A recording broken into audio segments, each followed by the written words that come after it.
बाप से भारत मुक्ति मोर्चा एवं राष्ट्रीय पिछड़ा वर्ग मोर्चा इनके द्वारा आज ग्वालियर में एक कार्यक्रम आयोजित किया गया है और इस कार्यक्रम में जो विषय चर्चा करने के लिए रखे गए हैं वो विषय है ओबीसी की जाति आधारित जनगणना किए बगैर उनके संवैधानिक अधिकारों शैक्षिक, सामाजिक, आर्थिक, राजनीतिक को दिलाना संभव नहीं है, एक गंभीर मंथन। दूसरा विषय है मूल निवासी Bahujan Samaj SC, ST, OBC minority में इत्तेहाद एकता कायम किए बगैर उनके शैक्षिक, सामाजिक, आर्थिक, राजनीतिक समस्याओं का समाधान संभव नहीं है, एक बहस। ये दूसरा विषय है। तीसरा है मुझे पढ़े लिखे लोगों ने धोखा दिया। 18 मार्च 1956 को बाबा साहब अम्बेडकर ने आगरा में ये बात कही थी। ये 3 विषय यहाँ चर्चा के लिए रखे गए। साथियों, मैं कुछ बातें आप लोगों को बताना बहुत जरूरी मानता हूँ, वो चीजें आपको यहाँ बताना चाहूँगा। अभी आजादी को हम लोगों को 75 साल हो गए हैं और 75 साल का अमृत महोत्सव देश में मनाया जा रहा है। मगर इस आजादी में जो इस देश के मूल निवासी लोग हैं और जिनको 6247 जाति के टुकड़ों में बांटा गया है, 1703 जाति के लोग शेड्यूल कास्ट के हैं। हमारे लोगों को इसकी जानकारी नहीं होगी। 1703 जाति के लोग शेड्यूल कास्ट के हैं, 801 टुकड़े आदिवासियों के हैं और 3743 जाति के टुकड़े ओबीसी पिछड़े वर्ग के। तीनों को अगर मिला दो तो ये आंकड़ा बनता है 6247 का। तो इतने जातियों के टुकड़ों में मूल निवासी बहुजन समाज के लोगों को बांटा गया है। ये बटे हुए लोग नहीं हैं, ये बांटे हुए लोग हैं। और ये जो ब्राह्मणवादी व्यवस्था है जिसमें वर्ण व्यवस्था जो 4 वर्णों की है, फिर उसके बाद जाति व्यवस्था जिसके टुकड़ों के बारे में अभी मैंने आपको बात बताई, फिर उसके बाद है अस्पृश्यता, फिर उसके बाद है आदिवासियों का सेग्रीगेशन, उनको जंगलों में रहने के लिए मजबूर करना, और 5वां है पिछड़े वर्ग के लोगों पर शूद्रत्व थोपा जाना। ये जो वर्ण व्यवस्था का 4था वर्ण है शूद्र, ब्राह्मण धर्म के अनुसार पिछड़ा वर्ग ही शूद्र है। शेड्यूल कास्ट के लोग शूद्र नहीं है, वो अछूत है। तो बहुत सारे पढ़े लिखे लोगों को शूद्रों में और अछूतों में क्या अंतर है ये समझ में नहीं आता है। तो शूद्रों से भी नीचे अछूत है, शूद्रों से भी नीचे आदिवासी है, शूद्रों से भी नीचे नॉमिनल ट्राइब है। तो ऐसे जो लोग हैं ये ब्राह्मणवादी व्यवस्था के पीड़ित और शिकार लोग हैं। शूद्रत्व पिछड़े वर्ग पर थोपने की ये बात है। उसके बाद है चाहे ब्राह्मण की मां हो, चाहे ब्राह्मण की बीवी हो, बेटी हो, बहन हो,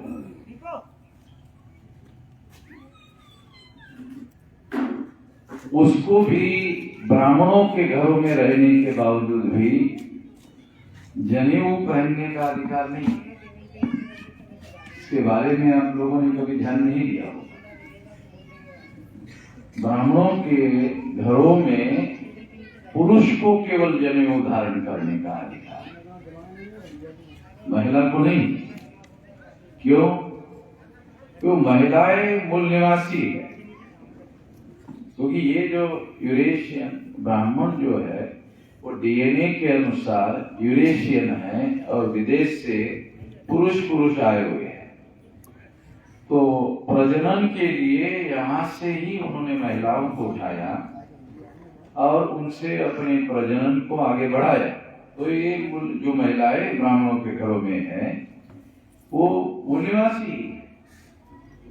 इसका सबूत ब्राह्मण जनेऊ धारण करके अपने को अलग करता है, अपनी बीवी को, अपने माँ को, बहन को, बेटी को भी जनेऊ धारण नहीं करता। आप लोगों ने कभी ध्यान नहीं दिया इस बात। ये सबूत है कि महिलाएं उनकी नहीं है, वो अलग है। और डीएनए के अनुसार भी ये बात प्रूव हो गई है। ब्राह्मणों के परिवार में जो पुरुष है उनका डीएनए विदेशी है, तो महिलाओं का डीएनए विदेशी नहीं है।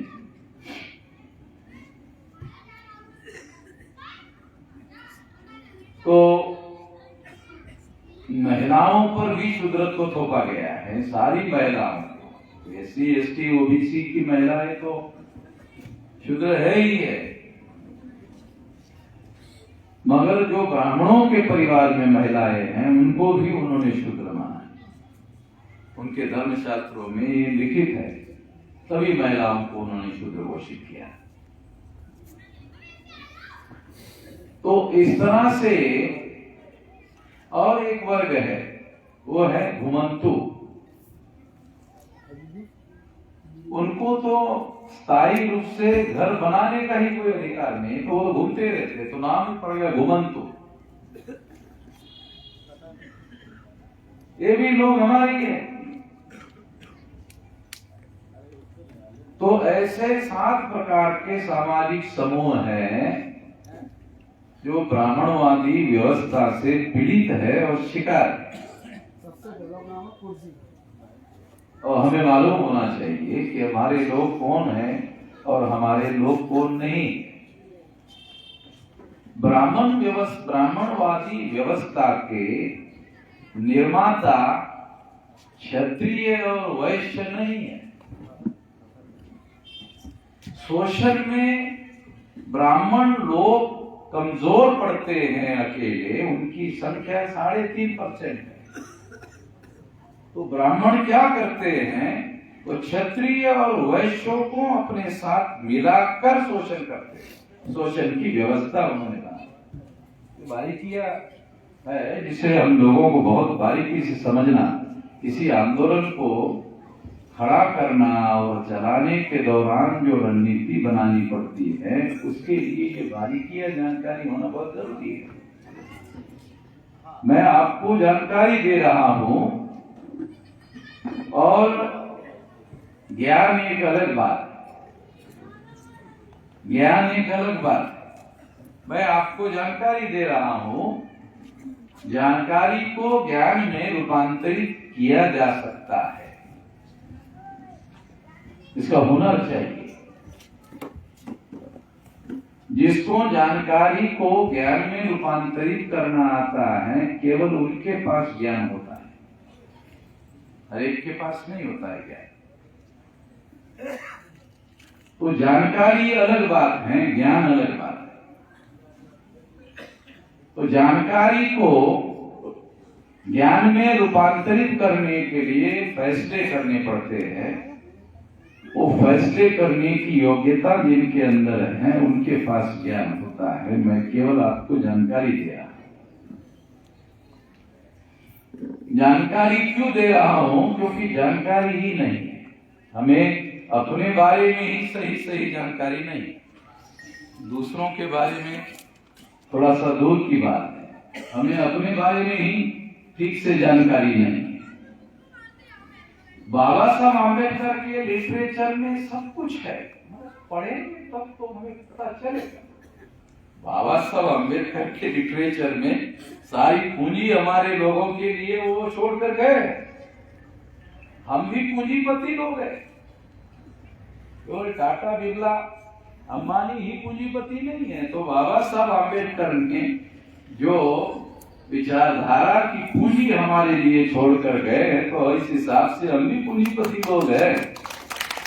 मगर हमें अपने पुरखों के द्वारा, बाबा साहब के द्वारा जो पूंजी छोड़कर गए उसके बारे में जानकारी ही नहीं है, क्योंकि पढ़ते नहीं है।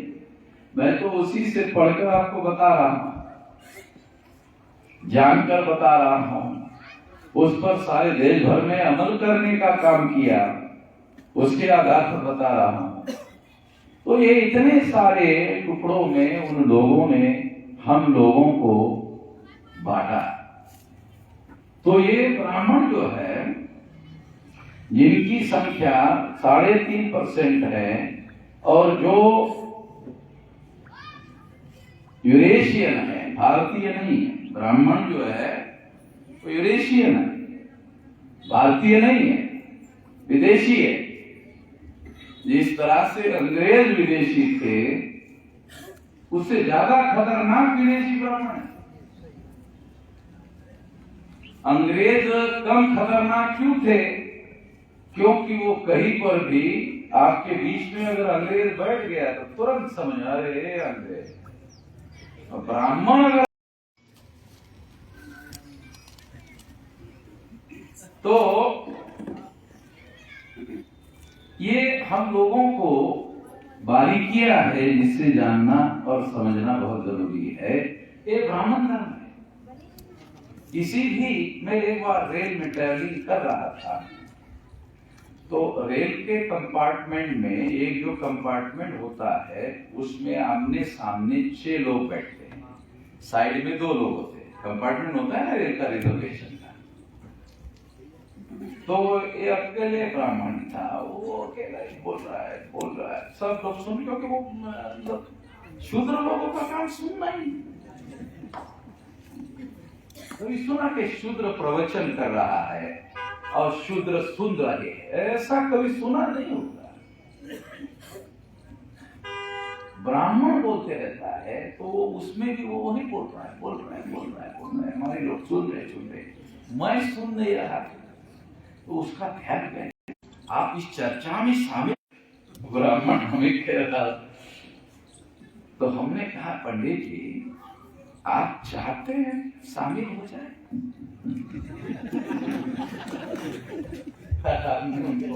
विनम्रता से कहा कि आप चाहते हैं कि हम शामिल हो जाए?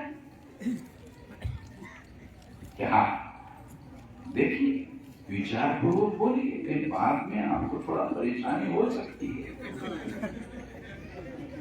बाद में विचार करके बोलिए। नहीं, ब्राह्मण को अहंकार बहुत होता है। आपको पता नहीं, ब्राह्मण का दूसरा एक नाम है अहंकार।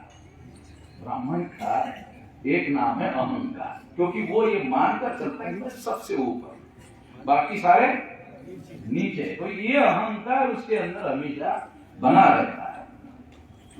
हमारी कोई ब्राह्मणों से जाति दुश्मनी नहीं है। मेरी खेती ब्राह्मण की खेती से लगी हुई है। मेरे ढोर डंगर ब्राह्मण की खेती में जाके चल रहे हैं, उनके मेरे खेती में चल रहे हैं। इसकी वजह से मेरा उनके साथ कोई झगड़ा हो रहा है, ऐसा कोई निजी मामला नहीं है। सिद्धांत का मामला सिद्धांत का है। सिद्धांत की लड़ाई है, सिद्धांत का झगड़ा है। और सिद्धांत का झगड़ा संविधान में आर्टिकल 19 में बाबा साहब ने लिखा, अगर सिद्धांत का झगड़ा है तो लड़ने का आपको अधिकार है। ये आर्टिकल 19 में बाबा साहब अम्बेडकर ने लिख कर रखा। तो हमने उसको कहा कि देखिए, आपको परेशानी हो सकती है कि नहीं, हाँ शामिल में। चलो ठीक, कि हमारा छोटा सा सवाल है पंडित जी, आप तो विद्वान हैं, बहुत देर से आप बोल रहे थे, इसका मतलब आप विद्वान हैं। हमारा छोटा सवाल है, आप पूछिए कि ये जो छोटा सवाल हमारा है, और छोटा सवाल हम आपको पूछ रहे हैं, ये बताइए कि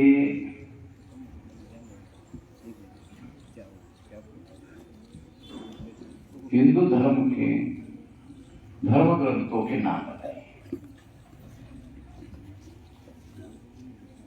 तो उन्होंने बताया वेद, श्रुति, स्मृति, पुराण, रामायण, महाभारत। तो हमने कहा पंडित जी ये तो ब्राह्मण धर्म के आप धर्म ग्रंथ बता रहे हैं, आप हिंदू धर्म के आपने पूछा। हमने आपको हिंदू धर्म के धर्म ग्रंथ पूछा, आप ब्राह्मण धर्म के धर्म ग्रंथ बता रहे हैं। शौक, अरे ये कोई आदमी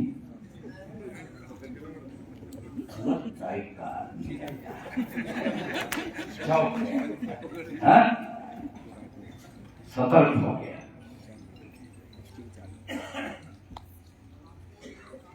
उसको लगा कि मैंने फंसा दिया।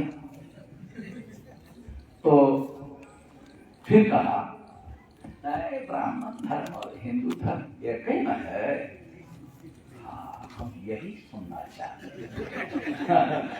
पंडित जी, हम यही सुनना चाहते थे आपके मुंह से। ये जो दूसरे हमें छोड़कर जो सुन रहे हैं ना, उनको पता नहीं। एक तो मुझे पता है और आपको पता है, बाकी जो सुन रहे हैं ना इनको किसी को पता है नहीं है कि ब्राह्मण धर्म और हिंदू धर्म एक ही है। फिर हमने कहा कि अगर ब्राह्मण धर्म और हिंदू धर्म एक ही है तो इसका प्रचार आप हिंदू धर्म के नाम पर क्यों कर रहे हैं? इसका ओरिजिनल नाम तो ब्राह्मण धर्म है, तो ओरिजिनल के नाम से क्यों प्रचार नहीं कर रहे? तो अब वो चुप हो गया क्योंकि उसके लिए संकट खड़ा हो गया। इतने में क्या हो गया, गाड़ी रुक गई। उसका झोला था नीचे, होता है ना बैठ के नीचे झोला था, वो झोला उठाया और कहा कि हमको जाना है स्टेशन पर। आपने बोला था आपका स्टेशन 2 घंटे के बाद है। यह काम याद आ गया है और इसलिए थोड़ा सा उतरना है। उसको समझ में आ गया कि अब यहाँ से भागना ही ज्यादा उचित है। तो मैं आप लोगों को बता रहा हूँ, बहुत खास बात, बहुत छोटा उदाहरण लेके बता रहा हूँ ताकि आपको बात समझ में आ जाए। क्योंकि मैं बहुत बड़ी बात आपको नहीं बताना चाहता जो समझने से आपको दिक्कत हो जाए। छोटी बात बता रहा हूँ जिससे, क्योंकि हमारे सारे SC ST OBC को RSS BJP के लोग हिंदू कहते रहते हैं और उसके धर्म ग्रंथ हैं वेद, श्रुति, स्मृति, पुराण, रामायण, महाभारत, गीता। ये सारे वर्ण व्यवस्था का समर्थन करते हैं, जाति व्यवस्था का समर्थन करते हैं, अस्पृश्यता का समर्थन करते हैं, आदिवासियों के सेग्रीगेशन का समर्थन करते हैं, पिछड़े वर्ग पर शूद्रत्व को थोपने का समर्थन करते हैं, महिलाओं को दास बनाने का समर्थन करते हैं और घुमंतु जातियों को बहिष्कृत करने का समर्थन करते हैं। पता ही है ये सारे समर्थन करते हैं, लिखित रूप से समर्थन करते हैं। तो उनको मालूम है कि ये आधुनिक भारत में ज्योतिराव फुले के द्वारा, शाहू महाराज के द्वारा, पेरियार के द्वारा, बाबा साहब अम्बेडकर के द्वारा जो आंदोलन चलाया गया उससे लोग जागृत हो गए हैं। और इस वजह से ब्राह्मण, जब भी कोई ब्राह्मणों के हित का काम करना चाहता है तब भी वो हिंदू के नाम पर कहता है। ब्राह्मण हिंदू के नाम पर सारी बातें करता है, तो जो SC ST OBC के लोग अपने को हिंदू कहते हैं उनको क्या लगता है? ये ब्राह्मण हमारे लिए कर रहा है, हमारे लिए नहीं कर रहा है। वो ब्राह्मण ब्राह्मण के लिए कर रहा है और जब ब्राह्मण ब्राह्मण के लिए कुछ करता है तो वो SC ST OBC के विरोध में होता है, हमारे समर्थन में नहीं होता है। ये बारीकियां है जो हमारे लोगों को समझ में नहीं आती है। पिछड़े वर्ग के लोगों का सबसे ज्यादा नुकसान इस वजह से हो रहा है। पिछड़े वर्ग के लोगों का इंडिपेंडेंट आंदोलन क्यों नहीं खड़ा हो रहा है? वो खड़ा ना हो इसीलिए हिंदू का मामला चलाया जाता है। तो हमारी बहुत सारी समस्याएं हैं, शैक्षिक समस्याएं, राजनीतिक समस्याएं। तो राजनीतिक समस्याएं क्या है? अगर ऐसा सवाल पूछा जाए, राजनीतिक समस्या क्या है, ये हमारे लोगों को बताना नहीं आएगा। ये अगर पूछा जाए तो जरा बताइए कि राजनीतिक समस्या क्या है, तो हमारे लोगों को, पढ़े लिखे लोगों को समझ में नहीं आएगा कि राजनीतिक समस्या क्या है। तो राजनीतिक समस्या, पहले नंबर की राजनीतिक समस्या है कि डेमोक्रेसी सारी दुनिया में रिप्रेजेंटेटिव होती है और कोई भी डेमोक्रेसी विदाउट रिप्रेजेंटेटिव नहीं होती। हमारी संख्या 85% है। कोई ऐसा नाम बता सकते हो आप कि वो पार्लियामेंट में हमारे लिए लड़ रहा है?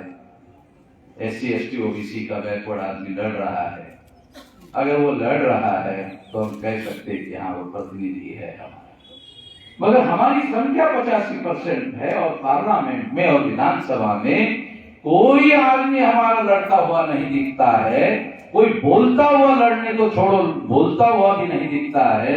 इसका मतलब है 85% लोगों को आजाद भारत में आजादी मिलकर 75 साल हो गए हैं, मगर राजनीति में हमारे लोगों को प्रतिनिधित्व नहीं।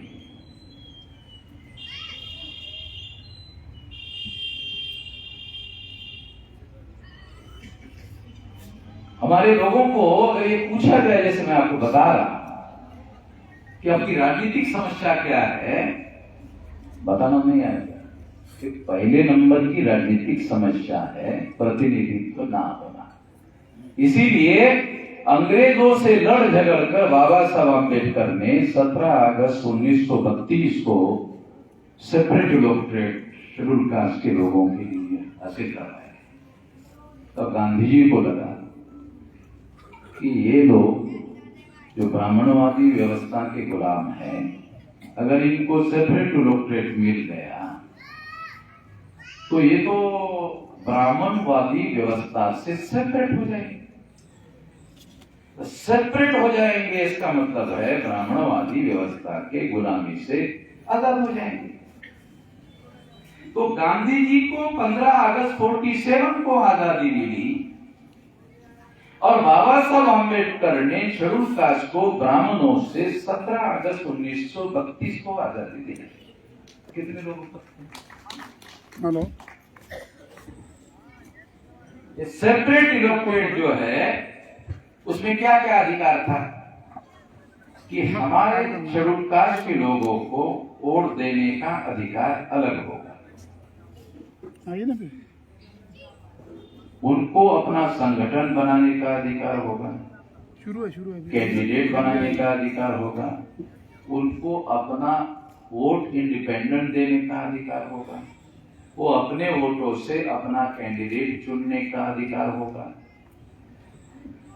और ब्राह्मणों को अनुसूचित जाति का कैंडिडेट चुनने का अधिकार नहीं होगा। है बस आज क्या हुआ? गांधी जी ने ये अधिकार समाप्त करने के लिए आमरण अनशन किया। कितने लोगों को पता है कि बाबा साहब अम्बेडकर ने ये अधिकार हासिल किया? इसके विरोध में गांधी जी ने आमरण अनशन किया और 24 सितंबर 1932 को पूना पैक्ट हुआ और गांधी जी ने अधिकार छीन लिया।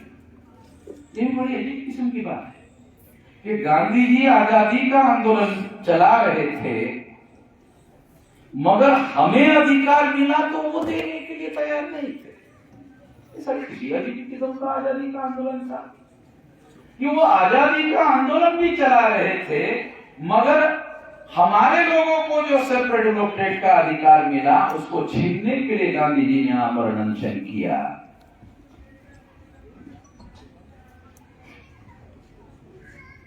तो गांधी जी का आंदोलन आजादी का आंदोलन ही नहीं था।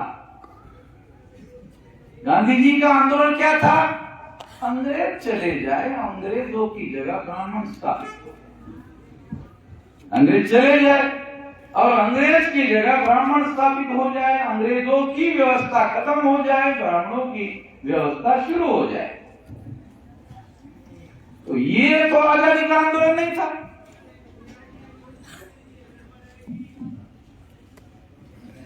और इसकी वजह से गांधी जी ने आमरण अनशन किया और 24 सितंबर 1932 को पूना पैक्ट हमारे लोगों पर थोपा और हमको मिला हुआ आजादी का अधिकार 17 अगस्त 1932 को खत्म कर दिया।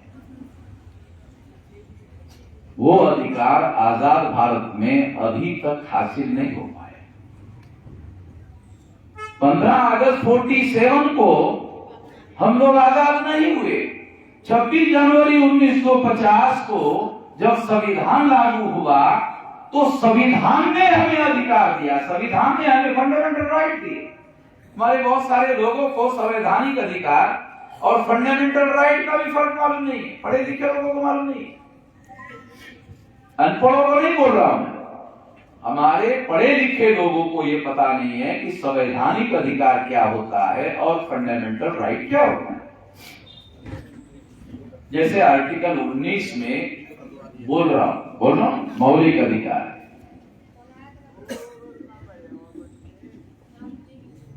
ये बोलने का, संगठन बनाने का, संगठन संचालन करने का,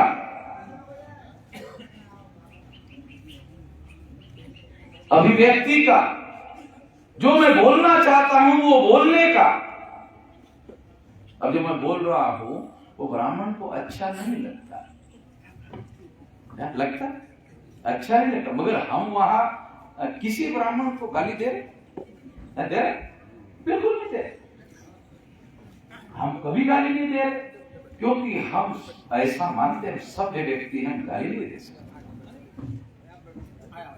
बिल्कुल गाली नहीं दे सकते। तो हम केवल ब्राह्मणों ने हमारे साथ जो व्यवहार किया, जो अत्याचार 1000 साल से किया, हम केवल कह रहे, उन्होंने किया, हम कह रहे। बाबा साहब ने कहा तुमने अत्याचार किया, हमारे लोगों को तुम्हारा अत्याचार कहने का आर्टिकल 19 में अधिकार दिया जाता है। तो ये हमें कहने का अधिकार दिया कि उन्होंने अत्याचार किया, हम कहेंगे इन्होंने अत्याचार किया। ये मौलिक अधिकार किसी के पास रोकने का अधिकार नहीं। नागपुर में पुलिस वालों ने हमें रोकने की कोशिश की तो ये हमें संविधान का दिया हुआ अधिकार था। हमने पुलिस कमिश्नर की बात को नहीं माना, संविधान में देते बात का थोड़ी है। पुलिस कमिश्नर ने हमें अनुमति नहीं दी, हमने तुम्हारे बात का थोड़ी है, तुम्हारे पास ऐसा कोई राइट नहीं है कि हमारे मौलिक अधिकार को रोक दो। उन्होंने हाईकोर्ट के जज को गुमराह किया, ये लोग इकट्ठा होकर हिंसा करेंगे। एक गुप्त लेटर लिख के दिया कमिश्नर ने जज को। वो गुप्त लेटर पढ़ने के लिए जज कैबिन में गया। मैं ऐलान नहीं बोल रहा हूँ, माइक पर बोल रहा हूँ, रिकॉर्ड हो रहा है। देखो जज के साथ जज का खुल्लम। अब मैं ऐसा कहने वाला नहीं है कि मैंने ऐसे कहा, ऐसा ही मैंने कहा।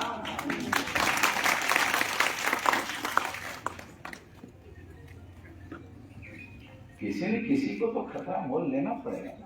अपने अधिकारों को बचाने के लिए बाबा साहब ने सारी जिंदगी लगाई, अपने परिवार को दांव पर लगाया। 4 बच्चे ध्यान नहीं दे पाए इसलिए मर गए। अपने बच्चों के 4 बच्चे उनके, चारों के चारों बेटे जो है वो खप में मर गए। इतना ज्यादा त्याग बलिदान करके जो अधिकार हासिल करके हमें दिया, हम इतना भी जोखिम नहीं ले सकते। तो ये जरूर करना होगा। हाईकोर्ट के जज के पास भी मैं ऐसा मानता हूं कि सुप्रीम कोर्ट ने तमाम जजमेंट दिए हैं कि आंदोलन करने का अधिकार मौलिक अधिकार है और किसी को रोकने का अधिकार नहीं। उन्होंने गुमराह किया हाईकोर्ट के जज को और उन्होंने अनुमति हाईकोर्ट ने भी इनकार कर दी। तो हमने 45,000 लोग जेल में गए, 2 लाख से ज्यादा लोग सड़कों पर थे। 200 किलोमीटर तक हमारे लोगों को नागपुर में जितनी भी गाड़ियां आई थी उसको रोका उन्होंने। 1 लाख लोग सड़कों पर थे, 2 लाख लोग नागपुर के अंदर सड़कों पर थे, 45,000 जेल में थे।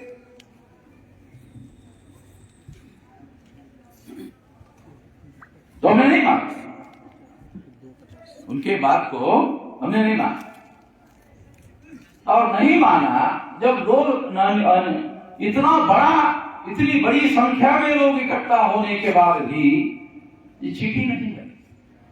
इस लाखों की भीड़ में एक 4 व्हीलर गाड़ी गलती से आ गई, दूसरे लोग अगर आंदोलन करने वाले होते तो 4 व्हीलर गाड़ी के ऊपर चढ़ते और वहां जाके नाचते हैं। आमतौर पर ऐसा होता है। आंदोलन में क्या होता है, जो लोग होते हैं वो ऐसा करते, गाड़ी के ऊपर जाके चढ़ते, उसको नाचते। हमारे लोगों ने गाड़ी को उंगली भी नहीं लगाई, आंदोलन खत्म हो गया, गाड़ी का मालिक आ गया तो गाड़ी अपने घर में ले गई। पत्रकार गाड़ी की तरफ इशारा करते हुए कह रहा है, जला जला जला। हमारे किसी आदमी ने उसको नहीं जलाया, बल्कि हमारे लोग इतने होशियार है, तो ट्रेन किया हुआ है, जो पत्रकार गाड़ी को जलाने के लिए कह रहा था उसका वीडियो बनाया। देखो, हम लोग हिंसा नहीं कर रहे, ये आरएसएस का पत्रकार हिंसा करने के लिए कह रहा है ताकि पुलिस को गोली चलाने का मौका मिले, ताकि वो औचित्य सिद्ध कर सके कोर्ट में कि हमने गोली इसलिए चलाई।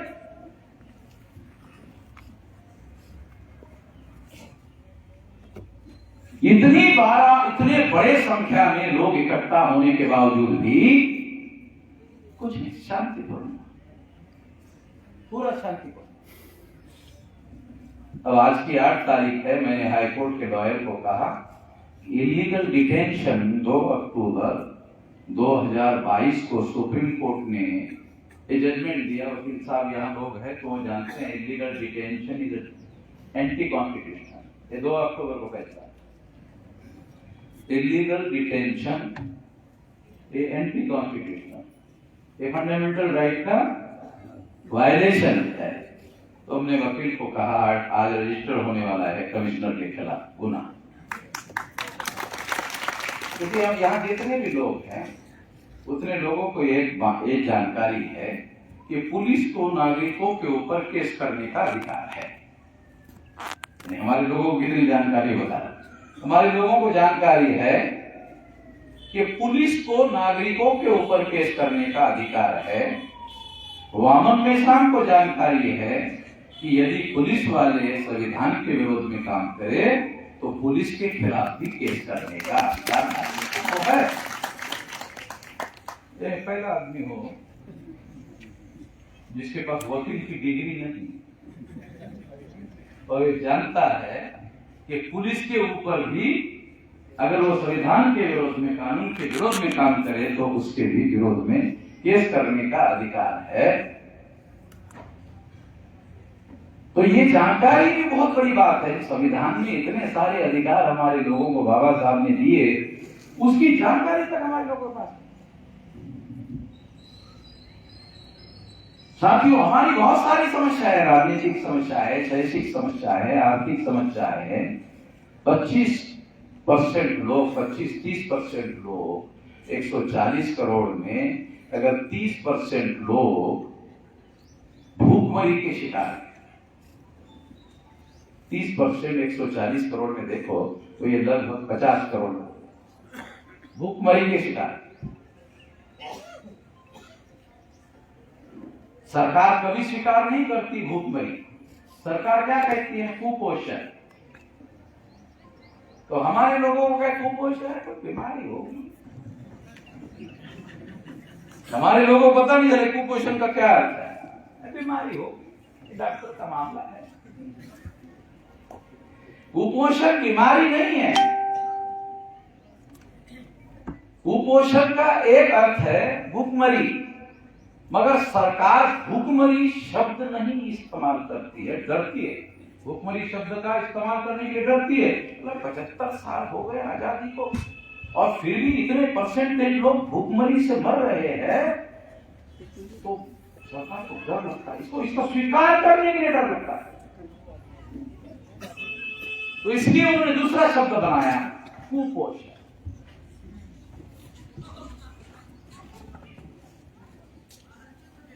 तो समस्याएं बहुत हैं, संविधान में इसका उपाय करने के लिए बहुत सारे मौलिक अधिकार हमारे लोगों के पास है। उसमें सबसे बड़ा अधिकार है आर्टिकल 19 में संगठन बनाने का, संगठन चलाने का, बोलने का, अभिव्यक्ति आजादी का। क्योंकि ये आर्टिकल 19 में जो अधिकार है उसके द्वारा आप संगठन बना सकते हो, चला सकते हो और उस संगठन के बल पर देश के हुक्मरान बन सकते हो, देश में आजादी हासिल कर सकते हो। तो आर्टिकल 19 जो मौलिक अधिकार है, फंडामेंटल राइट है, ये फंडामेंटल राइट में सबसे बड़ा अधिकार आर्टिकल 19 है, जिसका उपयोग करते हुए हम लोगों ने इतना बड़ा संगठन बनाया। मैं 18 साल 3-4 महीने की मेरी उम्र रही होगी, तब से ये लगा। अभी मेरी उम्र 65, 21 नवंबर को 65 साल पूरे हो जाएंगे। 10 पुलिस वाले मुझे पकड़कर गाड़ी में डाल रहे थे तो डाल नहीं पाए। 65 साल की उम्र में भी आप लोगों ने वीडियो देखा हो, 10 पुलिस वाले पकड़कर डाल पाए। 65 साल की उम्र में भी नहीं डालने दिया। तो व्यवस्था से हम कह रहे लोगों को, व्यवस्था से लड़ना हो तो लड़कर दिखा रहा भाई, केवल कहना नहीं करके भी दिखाना पड़ेगा। ये व्यवस्था से कम लड़कर तो दिखाना पड़ेगा ना, लोगों को प्रयोग करके, डेमोन्स्ट्रेट करके दिखाना पड़ेगा। 4 घंटे में 10 बजे डिटेल किया, 2 बजे छोड़ दिया। 4 घंटे मुश्किल से रख पाए। अब 12:45 बजे कमिश्नर हमको मिलने के लिए आए। हमारे नेता लोग कमिश्नर को मिलने के लिए जाते, वही मेरे को मिलने को आए। क्योंकि जो लोग उधर 2-3 लाख तक को करते हैं वो उनके नियंत्रण में नहीं थे, तो उनको नियंत्रण में करने के लिए मेरे पास है आप एक वीडियो बना इस शांति से। मैं तो खुद ही शांति का समर्थक हूँ भाई, मैं कहाँ हिंसा करने देता है। मुझे वीडियो बनाने के लिए एतराज नहीं, बना देता, मगर आपने गलती की। कमिश्नर को कहा ये क्या, मैं पहले से कह रहा था कि आप अगर मुझे डिटेन करोगे तो लोगों को संभालेगा कौन। कहा था ना मैंने आप लोगों को, मेरा वीडियो 4 तारीख को मैंने बना के पुलिस वालों को बताया कि जेल करने के झंझट में मत पड़ो, तो फिर लोगों को कंट्रोल नहीं कर पाओगे। तुम लोगों को 8,000 पुलिस मंगाया तुम लोगों ने, तो 8,000 पुलिस हमारे लोगों को कंट्रोल नहीं कर पाई, तो वो आखिरकार कमिश्नर मेरे पास आ गया, शरणागत हो गया और मुझे कहने लगा वीडियो बनाने को शांत रहे। मैंने कहा मैं तो खुद ही शांति का समर्थक हूं। संविधान के दायरे में रहकर ही आंदोलन करने का बाबा साहब ने अधिकार दिया, हिंसा करने का आर्टिकल 19 में अधिकार नहीं, तो मैं तो उसका समर्थक हूं। तो वीडियो बनाकर दूंगा, तो वीडियो बनाकर दिया तो हमारे लोगों ने कमिश्नर को कहा ठीक है, मगर वामन में शाम को छोड़े बगैर हम यहाँ से जाने वाले नहीं। ओके ठीक है, हम बैठ जाते, इधर ही बैठ जाते, जाएंगे। तो कमिश्नर को 1:45 बजे छोड़ने का आदेश देना और मुझे छोड़ने के लिए 10 गाड़ियां लेकर, वो छोड़ने वाले पुलिस लोगों को डर लगता, सारे नागपुर की पता नहीं बीच में क्या करते। वो कमिश्नर 200 कमांडो लेकर मेरे को मिलने के लिए आया। मैंने पूछा 200 कमांडर का, मुझे वो सारे लोग आपके फैले हैं, वो डरा हुआ पकड़ लेके जाएगा, क्योंकि तो उसने आपको पकड़ा इसलिए वो लोग आपके उनको पकड़ेंगे, इसलिए 200 कमांडो लेकर आए। हमारे लोग कमिश्नर को पकड़े बड़े नहीं है, मगर कमिश्नर को डर लग रहा है, ये अच्छी बात है। कमिश्नर को डर लग रहा है, ये अच्छी बात है, क्योंकि जो भी गलत काम करेगा उसको डरना चाहिए। जो भी गलत काम करेगा, संविधान विरोधी करेगा, उसको डरना चाहिए। तो इतनी बड़े पैमाने पर इतना भारी संख्या में लोग इकट्ठा हुए, हमने इकट्ठा किए, ये एकाएक नहीं। तो 18 साल 3-4 महीने की हमारी उम्र थी, अभी 65 साल की चल रही है, तो लगभग 46 साल से लेकर 9 महीने का समय हो गया, अराउंड अबाउट 47 साल हो गया है। एक संगठित शक्ति निर्माण करने के लिए हमने लगाया, छोटा मोटा समय नहीं। इस कार्यक्रम में ऐसे भी बहुत सारे लोग नौजवान होंगे जिनकी 47 उम्र नहीं होगी। हमने जब काम शुरू किया तब वो पैदा भी नहीं हुए होंगे, ऐसे भी हो सकते हैं बहुत सारे। तो मैं आपको ये बातें जो संगठित शक्ति निर्माण करने की बात क्यों समझा रहा हूं, क्योंकि हम समस्या हमारी है। तो हमारे लोगों का सोचने का तरीका कैसे है? समस्याएं हमारी और समाधान अटल की है। समस्याएं हमारी और समाधान अटल बिहारी, ये कैसे होगा? ये तो हमें नहीं समझ में आता। ये समस्याएं हमारी है और समाधान अटल बिहारी करेगा, ये होने वाला नहीं है। समस्याएं हमारी है तो संगठित शक्ति का निर्माण हमें ही करना चाहिए और हमें ही समाधान करने का काम करना चाहिए, उसके लिए पहले करना चाहिए। तो हमने इतना विशाल संगठन खड़ा किया 47 साल लगाकर, 31 राज्यों, 567 जिलों और 4000 से ज्यादा तहसीलों में, 22,000 से ज्यादा ब्लॉक में, 1.5 लाख से ज्यादा गांव में, 6.5 लाख गांव है। तो इतने विशाल संगठन और संगठन शक्ति का निर्माण किया। इस संगठन शक्ति के बल पर 2 लाख लोग सड़कों पर थे, 45,000 लोग जेल में थे, 1 लाख लोगों को 200 किलोमीटर तक पुलिस वालों ने रोके रखा था। इतने लोग थे।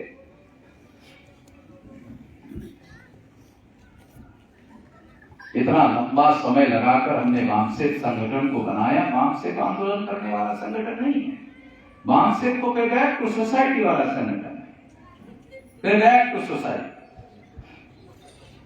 इस समाज ने महापुरुषों के नेतृत्व में आंदोलन किया और जो संवैधानिक अधिकार हासिल किया, आरक्षण का अधिकार हासिल किया, वो आरक्षण का अधिकार बाबा साहब अम्बेडकर ने आरक्षण का अधिकार हासिल किया और उसकी बदौलत पढ़ा लिखा वर्ग, उसकी बदौलत कर्मचारी वर्ग SC ST OBC का तैयार हो गया।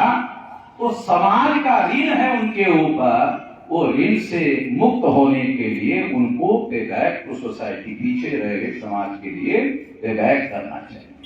किसी भी आंदोलन को खड़ा करने के लिए बुद्धि, पैसा, हुनर, समय और श्रम, 5 साधनों की जरूरत होती है। बुद्धि, पैसा, हुनर, समय, श्रम, ये 5 साधन लगाने पड़ते हैं। हमने जिंदगी लगा दी, तब जाकर के इतना बड़ा, और वो भी RSS के हेडक्वार्टर पर। अरे ऐसा तो दिमाग में किसी के विचार तक नहीं आया, करने की तो बहुत दूर की बात है। ऐसा विचार ही किसी के दिमाग में नहीं आया। करना धरना तो बहुत दूर की बात है। हमने सोचा भी और हमने करके भी दिखाया। और अगर वहां होम मिनिस्टर महाराष्ट्र का फडणवीस, उधर नागपुर का है, उधर ही था वो, तो सारा अपने ही कंट्रोल में चला रहा है। उधर होम मिनिस्टर चला रहा था, होम मिनिस्टर ने ही कमिश्नर को हमारे पास भेजा, पुलिस वालों ने हमको बताया। हमारे भी कुछ लोग मित्र लोग हैं ना अंदर। फडणवीस ने कमिश्नर को हमारे पास भेजा और फडणवीस जो RSS का चड्डी वाला आदमी था, वो उसने RSS के हेडक्वार्टर पर मैसेज दिया कि 8,000 पुलिस है, ये लोग कंट्रोल में नहीं है, एक कभी भी लाखों की भीड़ RSS के हेडक्वार्टर पर आ सकती है। क्वार्टर खाली करो, लॉक लगा के बाहर।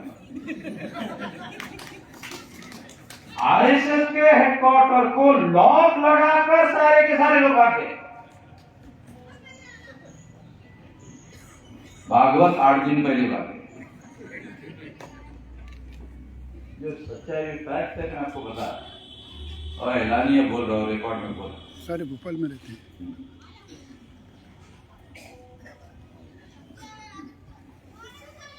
तो इस तरह से ये बात मैं इसलिए आप लोगों को समझा रहा हूं कि हमारे लोगों को पुलिस के लोगों ने वहां तक पहुंचने नहीं दिया, हेडक्वार्टर तक नहीं पहुंचने दिया। तो भी बात हमारे लोगों को हेडक्वार्टर तक पहुंचने नहीं दिया, तो भी बात को मालूम है ये लोग ये बीमार कोएगांव की संतान है।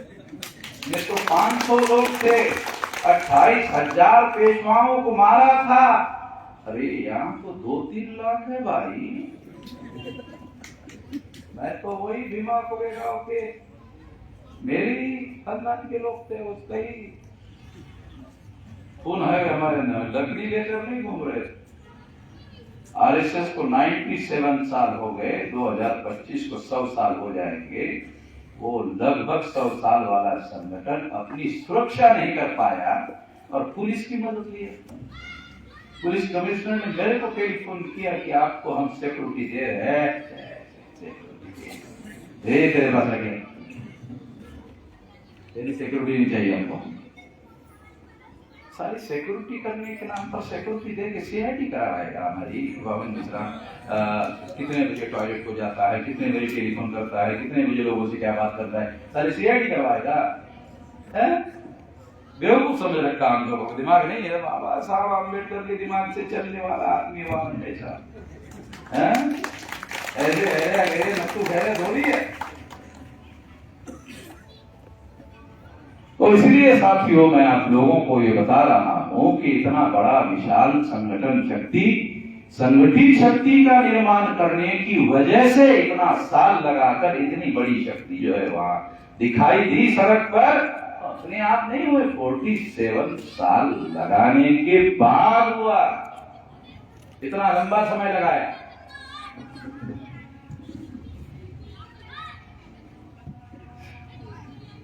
और इसलिए इतना लंबा समय लगाने के बाद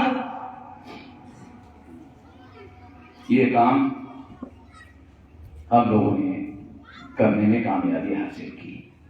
मैं ये बात इसलिए आप लोगों को बता रहा हूं, जो समस्याएं हैं उसका समाधान दूसरे लोग करने वाले नहीं है। समस्याओं का समाधान करने के लिए हमारी अपनी ही संगठित शक्ति होनी चाहिए और हमारी अपनी संगठित शक्ति होगी तो हम समस्याओं का समाधान करने लायक हो सकते हैं। मैं वो बात आपको समझाया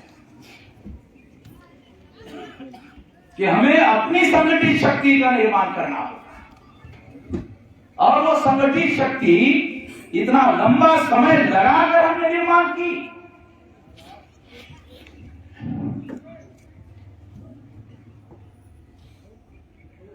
इतनी बड़ी शक्ति निर्माण की। 14 चैनल वाले हमारी खबरें कवर कर रहे थे। 14 चैनल वाले अभी तक एक बार भी हमको खबर नहीं दिया। इतना साल हमको काम किया, कभी चैनल वालों ने हमको खबर नहीं दिखाई। मगर 14 चैनल वाले जो है नेशनल लेवल की हमारी खबरें जो है कवर कर रहे। तो हमें पहली बार मालूम हुआ सारे चैनल पर खबरें कैसी लाई जा सकती, मालूम नहीं। हमें इस बात की जानकारी ही नहीं थी कि चैनल पर खबरें कैसे लाई जा सकती। नागपुर से हमको पता हो गया कि खबरों को कैसे लाएगा। व्यवस्था को संकट में डालना पड़ता है तब जाके खबरें आती है। व्यवस्था ने हमें ही संकट में डाल के रखा हुआ है, व्यवस्था को संकट में डालना पड़ेगा। उनको यह एहसास कराना पड़ेगा कि हम उनके नियंत्रण में नहीं। 8,000 पुलिस लगाए, कुछ नहीं करता।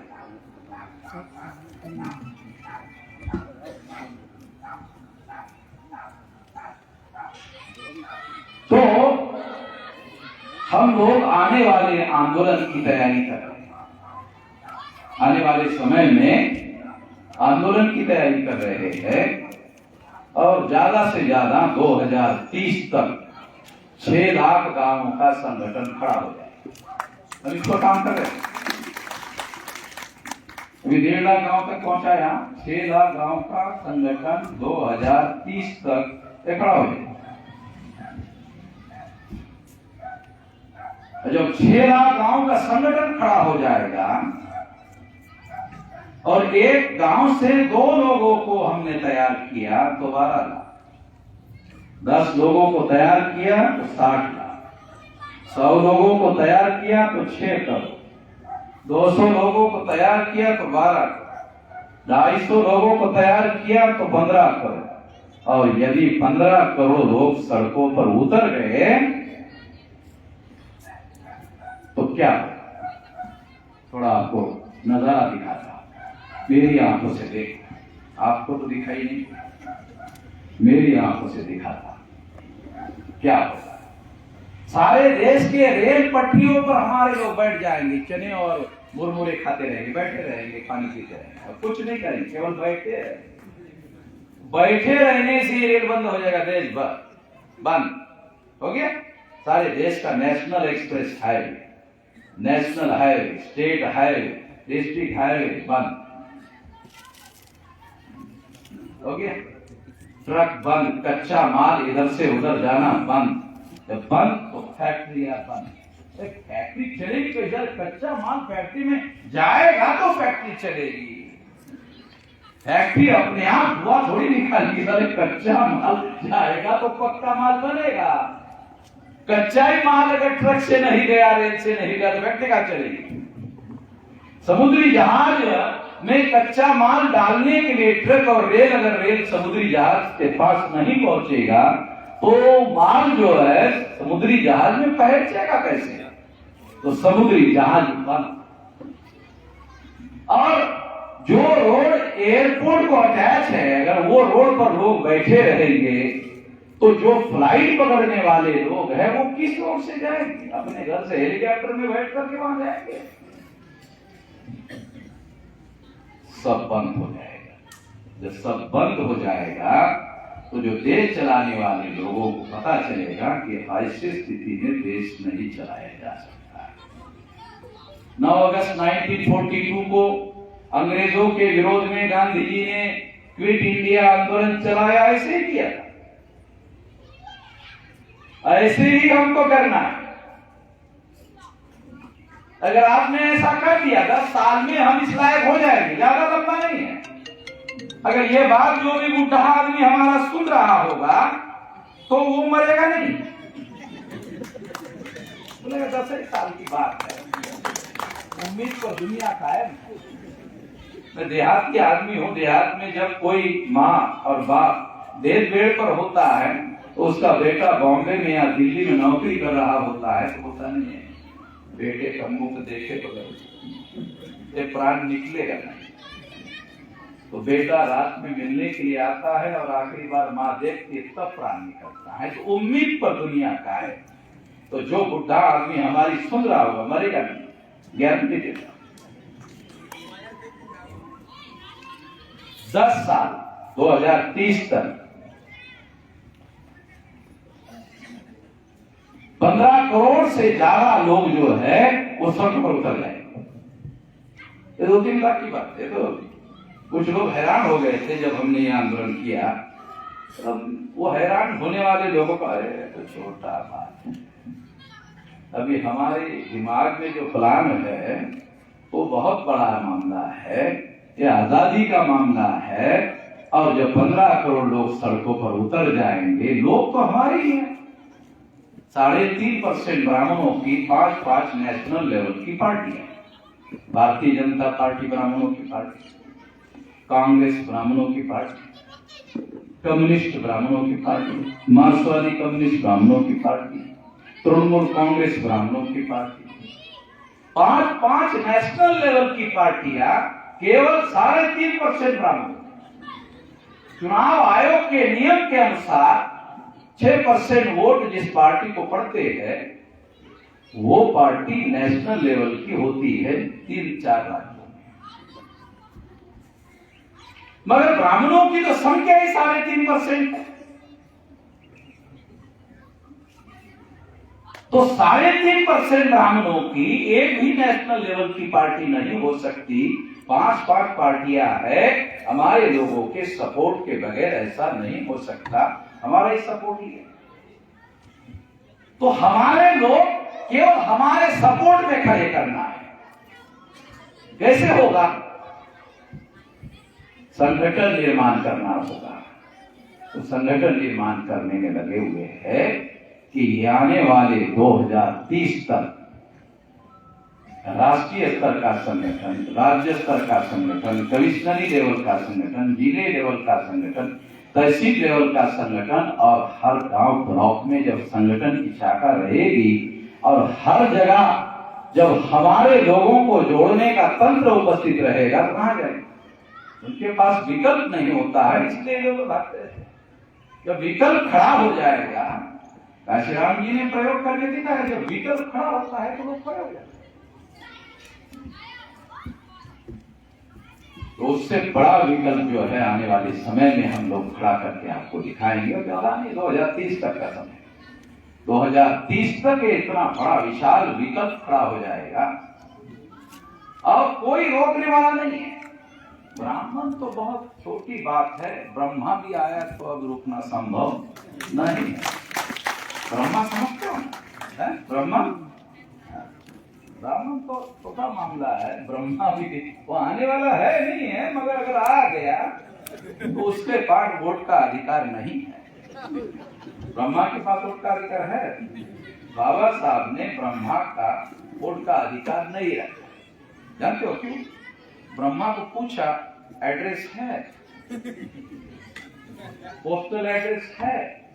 तो ब्रह्मा ने कहा तो मैं उधर रहता हूँ, उधर पोस्टल एड्रेस नहीं होता। पोस्ट तो ही नहीं होता था, पोस्टल एड्रेस कहां से होगा? कहा कि नहीं, पोस्टल एड्रेस नहीं, वोट का अधिकार नहीं।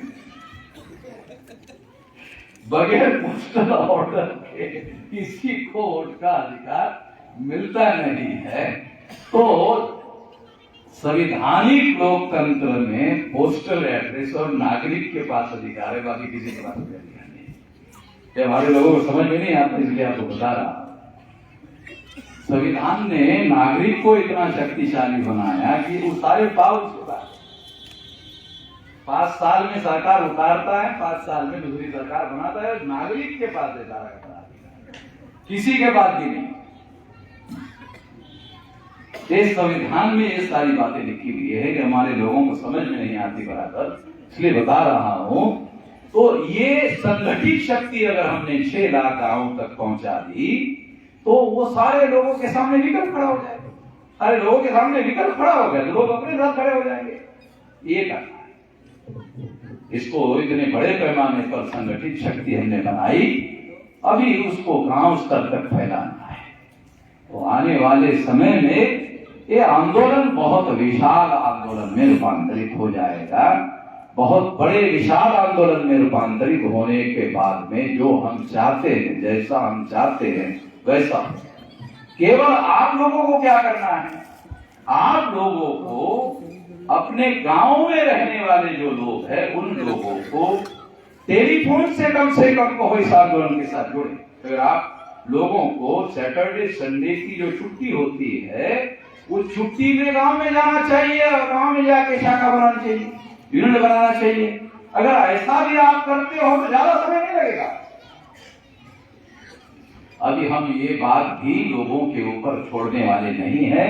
अब हमारे पास जो कार्यकर्ता है उन्हीं कार्यकर्ताओं को 3-3 महीने का कार्यक्रम बनाकर देंगे और वो कार्यक्रम अमल करवाएंगे। उनसे 6 लाख गांवों का संगठन बनाने का काम केवल लोगों को अपील करके नहीं करेंगे, अभी करवाएंगे वो काम। 6 लाख गांवों का संगठन बनाने का काम करवाएंगे, हमारे कार्यकर्ताओं से करवाएंगे और वो काम आने वाले 2030 तक होगा। और 2030 तक जब भी होगा तो हम लोग जो है एक बहुत विशाल संगठित शक्ति का निर्माण करने में कामयाब हो जाएंगे। बांग से कर्मचारी लोगों का संगठन है, मगर आंदोलन करने के लिए भारत मुक्ति मोर्चा और बहुजन क्रांति मोर्चा नाम का संगठन बनाया। तो Bharat Mukti Morcha it is an organization for education बॉन्सेट पे बैक टू सोसाइटी, इसके लिए बनाया। और Bharat Mukti Morcha it is an organization for education, यह आंदोलन करने के लिए बनाया हुआ संगठन है। और बहुजन क्रांति मोर्चा समाज के छोटे छोटे जो संगठन है उनको संगठित करने का संगठन है। और इस तरह से एक विशाल संगठित शक्ति का निर्माण होगा और इस निर्मित शक्ति का उपयोग और प्रयोग करते हुए हमारी जो भी सामाजिक, आर्थिक, धार्मिक, राजनीतिक समस्याएं है उसका समाधान करने का काम हम करेंगे, अपने बल पर करेंगे। हम उन लोगों को मानते रहते हैं जिन्होंने हमारी समस्याएं पैदा की, जिन्होंने हमारी समस्याएं पैदा की, हम उनको केवल मानते रहते हैं। उनको मांगने से हमारी समस्याओं का समाधान नहीं होने वाला नहीं है। अरे जिन्होंने समस्याएं पैदा की वो समाधान कैसे करेगा? हमें अपने बल पर संगठित शक्ति का निर्माण करके हमें ये काम करना है। इसलिए साथियों, ये काम करने के लिए आप लोगों का साथ सहयोग अपेक्षित है। साथ सहयोग चाहिए, आप लोगों का साथ सहयोग अगर मिलेगा ये काम जल्दी से जल्दी हम लोग कर सकते हैं। इस मौके पर मैं इतना ही कहना चाहता हूं। आपने मेरी बात ध्यान से सुनी, इसके लिए आभार, धन्यवाद।